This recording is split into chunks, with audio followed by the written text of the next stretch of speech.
Hi, we're Bonnie and Greg Dixon from Storyvan TV, and here we're talking to Gary Sizemore in Florida about career ownership. I met Gary. We met online networking, and I just find him fascinating. And he really has some opportunities that he's going to share with us today. So, Gary, take it away. Hi. So we want to talk a little bit about opportunities and things like that. But before we get deep into that, what I kind of specialize in is helping people own their career as opposed to their career owning them. And I work with a lot of people who have decided they are looking for a new career. Either they're frustrated or dissatisfied with the career they have, or possibly even they don't have a career currently and they are looking for that new career. And a couple of the things that I want to do right off the bat when I work with a client is understand what their goals are around that new career. And that's done basically by talking, asking questions, getting to know somebody, those kinds of things. But as we move along, I want to make sure that they understand that their goals are going to have needs and expectations associated with them. So we want to take a little bit of a look at their needs and expectations to see if their goals meet those needs and expectations. Obviously, if they don't, then something needs to be reworked in order for them to do whatever it is they want to do. So most of your community, I think, is a mobile type community, people that like RVing and moving around and that sort of thing. Is that correct? Or aspiring to. Yes. Sure. Yeah. And I understand that can be hard to do with a traditional career.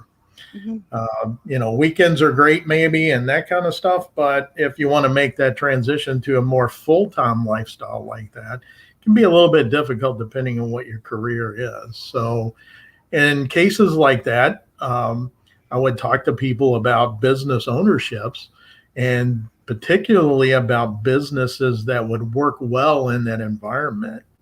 And there's a lot of different kinds of businesses that people can get into. Obviously, if you have an idea and you want to start a business from scratch, that's a way that you can build a business. That's going to be lengthy in time. It's going to take a good bit of time to get it up and going, but it's also going to take a lot of other assets as well, finance being one of those. Other than that, you can buy a business that exists somewhere that's up for sale. And if you do that, again, you have to be careful. There's a lot of due diligence that needs to go into that to make sure that you're getting the business at the right time in its life cycle, that you understand everything that's going with that business, that you understand how the business may work as far as clientele that you think you might inherit with that business may go away with the owner of the business, things like that. A lot of stuff to think about as you think about doing that kind of thing. But there's other ways that you can own business as well. Franchise opportunities are one of those, and we'll talk a little bit more about those in a minute. But there's other types of businesses that you can own as well. Multi-level marketing is one of those. And so, there's a lot of opportunities out there. And some of the keys to that, to understanding what you want to do and how you want to do it, is to figure out what you have passion around, and then pick things that are things that you're passionate about, but also things that would energize you. If something hits that passion and that energy level that makes you want to get out of bed in the morning, that's probably going to be a good fit. So those kind of things are things to think about when you're looking at businesses. As far as business models, particularly in the franchise world, there's three basic models that you can choose from. You can have a business that you're an owner operator in, and those businesses quite typically are full-time businesses. You can also have what's considered a semi-absentee business. A semi-absentee business is almost like being an owner of a business that you work at only part-time. Most of the absentee owners will spend about 8 to 10 hours a week in their business, and they have other people that do the business that is needing to be done. And a lot of them even will have a manager to manage that business in their absence, but they manage the manager. So it's a very executive type model. All the businesses that I typically tell people about are executive models, in that you're the CEO, you're the owner and CEO of that business. And so you should be spending your time on making sure that business does what it's supposed to do, building your brand, and becoming successful. The last type of model is a full absentee model. And that's almost like an investor model where you still own the business. It's still yours. Maybe you're going to check in on that business a couple of times a year, but the rest of the time, it's like an additional income stream from the money that you're going to make from that business itself. So those are the three things that we look at in franchising. Again, if you're in the RV lifestyle, or you want to be in the RV lifestyle, a semi-absentee model or a full absentee model may be something that's right up the alley for you. And that would give you additional income streams from the business, and you would still be the owner. You would still collect all that residual and those kind of things, but you're free to go and do a lot of things, RV trips and things like that, at the same time. So, but the other thing, there are some models that allow you to work pretty much wherever you want to work. And those are models that are virtual models. So as long as you have an internet connection, a computer, and a cell phone or a phone, you can conduct that business. Those models quite typically are similar to e-commerce, but not quite the same.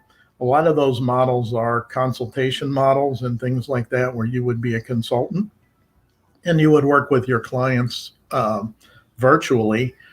And therefore, you can be pretty much anywhere you want to be and still connect with your clients virtually and do the business that you need to do. There are also some models out there that allow things like kiosks to be used. And one of the models that I know of, and this came up when I was talking with Bonnie and Greg, there was one owner who had decided that they wanted to live the RV life. They wanted to spend the rest of their time in their RV going from place to place to place. But they wanted a business model that they could go and do in the areas that they set up to camp in. So they would go from campground to campground. Now, the business that they owned was a coffee business, and it worked out of a kiosk. So they had a small trailer that their kiosk went in. They pulled behind their RV. They would go and sign in at a RV park, and they would get everything set up. They would bring their kiosk out, and they would start vending coffee and treats and things like that inside the park, as long as the park allowed that. And when they got ready, they would load everything back up, move to the next campground, and do the same thing over again. And so they traveled just all over the Western United States doing that, using that coffee kiosk as their business. So there's a lot of possibilities that are out there, a lot of things that maybe you haven't even thought about that are in the franchise space that you can do from an RV. So it's well worth a conversation to find out what those are, if that's something that you would be interested in. Gary, that is fascinating. Yeah, I love the coffee idea. Oh, well, just all the different business models. I think my whole life, you think, oh, franchise McDonald's, and a couple $1 million. And so you're kind of like, ooh, but where you're a part-time owner or like an absentee owner, I didn't realize that. That is fascinating, because that really would help someone who likes to be that nomad lifestyle. And Right.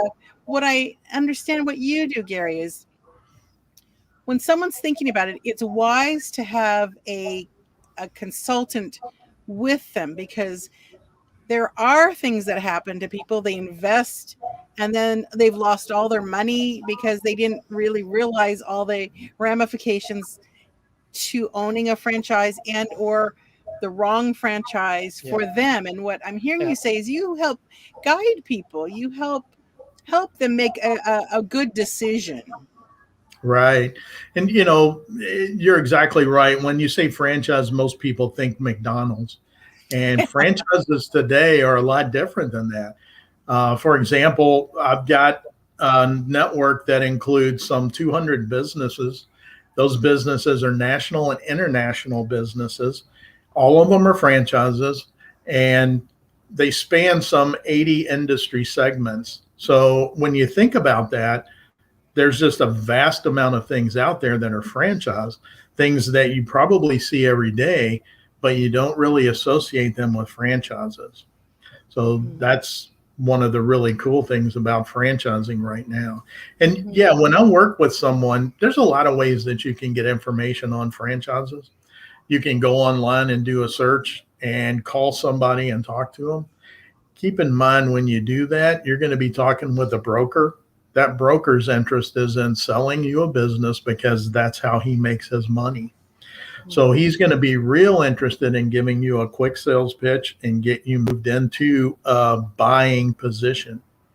When you work with me, I want to keep you in a safe space. And what that typically means, I want to help you get as much information about a business as you could possibly need to make a well-informed choice about whether you move forward with it or whether you don't move forward with it. Every business is not going to be for every person. So realizing that, we keep you in that safe space. Now, all the businesses that we work with understand that. They understand that when and if I introduce you to them, they're there to help you get information, first of all. They're not there to make a sale to you. So that helps alleviate some of the stresses that you would get if you looked it up online and tried to get information yourself. You can go to business expos or franchise expos, and it's going to be pretty much the same thing. As soon as you walk through the door, you're probably going to meet a lot of franchise brokers who are going to try and sell you their brand. And kind of like being on an old-fashioned used car lot. No, it almost sounds like, in a way, you could help a person know themselves because there's different aspects to different franchises and a person's strengths, and weaknesses. And Absolutely. So you'd be able to help them assess that. Are they truly a business owner? I mean, I always heard a joke that going from a job to a business is going from 8 hours to 12 hours and getting paid half as much. And you have a jerk for a boss. Oh, yeah. A jerk for a boss. All of that is probably true at some point or another, yes. No, I do typically, when I work with a client, like I say, the first part of the coaching experience with me is a lot of conversations. And we also use some worksheets and some things like that help people to understand a lot of things about themselves. We want to take that inward look. And when we do, we're going to talk about what their goals are, short-term, long-term, whatever their goals may be, and how are they set those goals up. We want to talk about those. That helps me understand things they might be interested in and things they might not be interested in. Mm-hmm. But we're also going to do kind of like a mini analysis of their life. We're going to look at the dangers they feel like are going on in their life, and particularly in their work life. We're going to look at the opportunities, and it's not necessarily the opportunities that they have at that point, but it's the opportunities they would like to be freed up to spend more time on. And then finally, we're going to look at some of their strengths, the things that they think they can bring to the table that would be attractive to an opportunity, that would make them successful in an opportunity. So we do a lot of that type of work. I also use a value-added form, which is done by Targeted Training International. It's called their Success Indicator. A lot of people refer to it as the DISC, D-I-S-C. And basically, when you take their assessment, they will print out about a 45-page report on everything that is you. It talks about your workplace behaviors based on some research information that shows the behaviors that are most common in workplaces. And it gives you a lot of information, but it shows you how you rank based on not only the scores that you have, but based on what everybody else who's taken that in the past has scored, as well as what you score. So it gives you that look at how you fit into the norms, so to speak, and that kind of thing, where you might excel, places where you're not as potentially passionate about things as other people might be, and that kind of stuff. It also, that's the what we do kind of thing. And it breaks that down. Those behaviors can be broken down, show you what communication styles are. So it will help you communicate better with other people who aren't like you, especially. And then it goes one step further, and it talks about the why you do those things that you do. We call that the driving forces. And the research behind that is pretty interesting as well. A gentleman by the name of Spranger did the research, and he found 6 things that are typical motivators for humans. And they took that a little bit further and broke it down into 12 driving forces. 4 of those are primaries, 4 of them are situationals, and 4 of them are indifferents. But it talks to how each one of those affects you and what you do and those kind of things. So it gives you a great deal of information about yourself. And you'll learn a lot of things that, hopefully will help you no matter which direction you go. Now, as far as the outcome goes, I remain dissociated from the outcome with my clients. A couple of reasons for that. It's their outcome, not mine. Yeah. I was just about to ask you that. but Yeah. That's a good thing, because you're not vested in them having to do any one thing. You're vested in the best for them, and Absolutely. then they get to choose. Right. And the last thing I want to do is have somebody wake up 6 months, a year from now and say, oh my gosh, why did I let him get me into this? So, I'm going to get you the information. I'm going to get you all the information that you need to make that well-informed decision, or that well-informed choice, which will lead you to a decision. And, from that point, it's going to pretty much be up to you. That is just fascinating. Now, on top of what you do to help people, you also have a passion project. And I was just really, it just fascinates me. Can you tell us a little bit more about your passion project? I particularly like working with veterans, and a lot of the franchises do as well. For example, most of the franchises, if you're a veteran, will give you a 15% discount on the franchise fees that you're going to pay. In addition, if you're financing your franchise, most of the finance organizations that we work with will give you another discount on their fees and everything to get your loans processed and all that kind of thing. So there's a lot of good opportunities out there for veterans. And, honestly, veterans are well suited for businesses. The life that they've lived, the things that they've done, those kind of things position them to be really good at business ownership. And so, I'm always glad to work with veterans. Well, that's just so wonderful. I think another whole thing about business, sometimes when people want to create their own business, they don't realize all the infrastructure that has to be created, and that in itself is a lot of work. Whereas a franchise has done a lot of the work for you. Yes, you do pay them, but the amount of time that someone might do and never make it. Whereas generally, I think some of the franchises have a bit of a track record, that someone could run on. Right. Absolutely. In order to even be a franchise, you have to show that your system is a proven system. And what that means is that your system works so well, pretty much anybody with some business acumen can take your system and be successful in it. And so we refer to franchises particularly as being in business for yourself, but not by yourself. And so when you invest in a franchise, you do get a lot of support from the franchise itself. And that stands to reason, because most of the time you're going to have a business entity, and that business entity is going to be doing business as whatever the name of the franchise is. So honestly, if you have a poor performance in that franchise, that doesn't just look bad on you, that looks bad on the brand itself.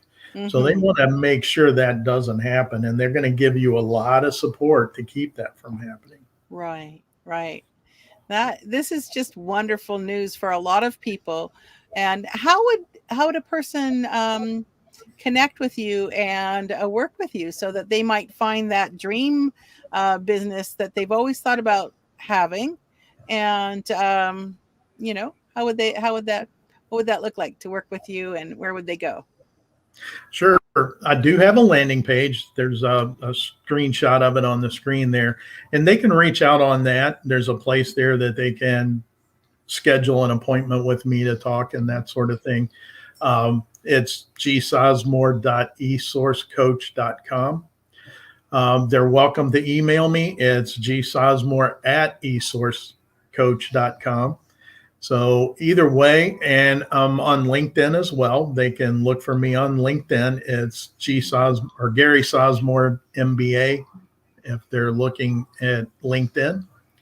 And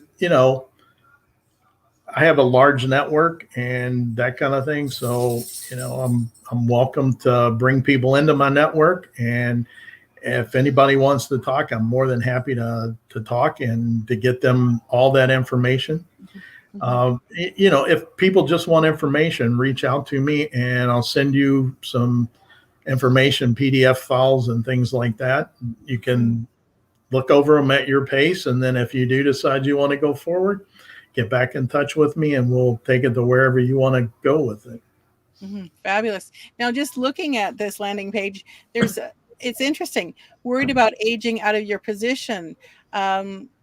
There's a lot of us out there that for reasons that may have happened that they're actually not working, especially after the last year and a half.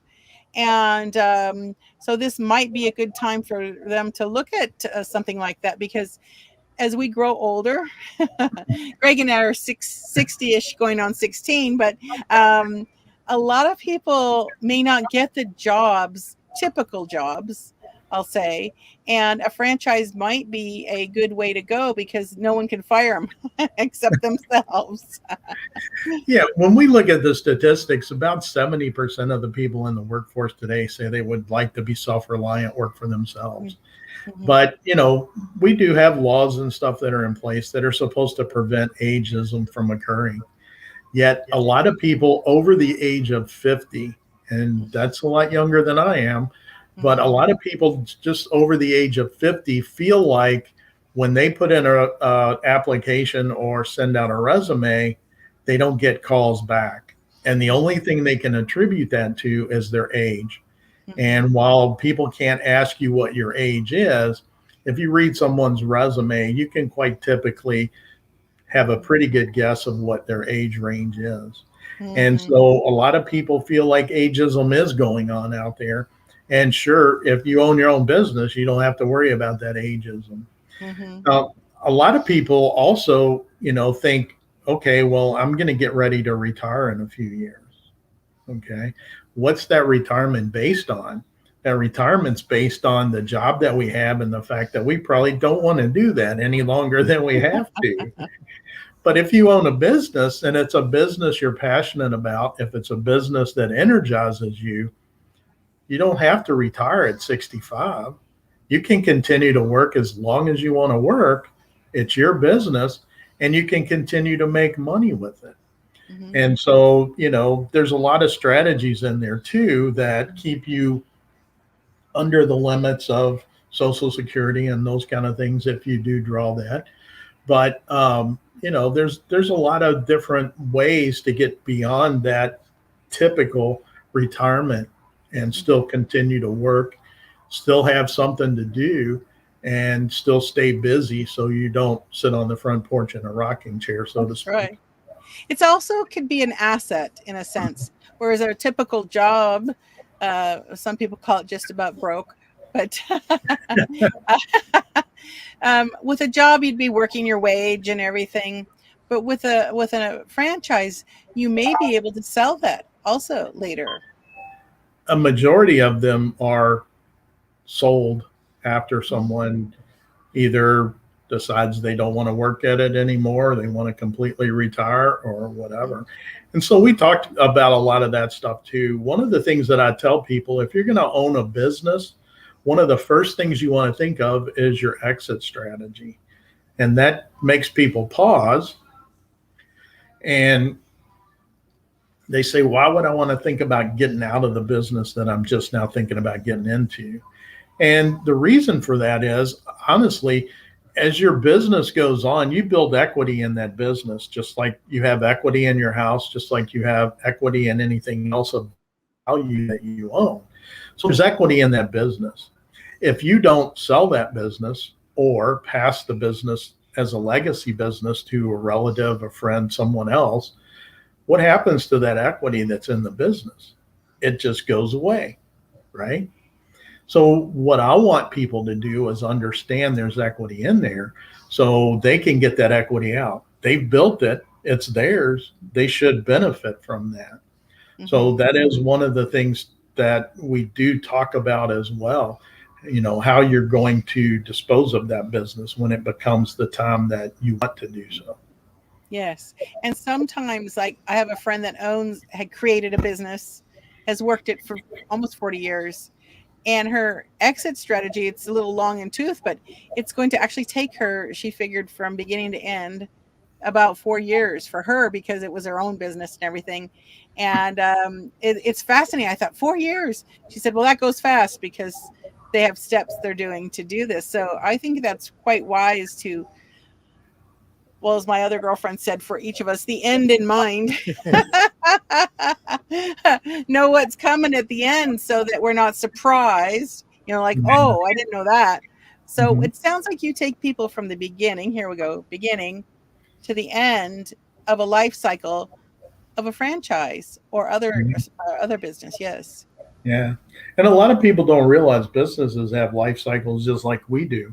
And so you should pay heed to that life cycle and, continue to let the business live out its life cycle as well.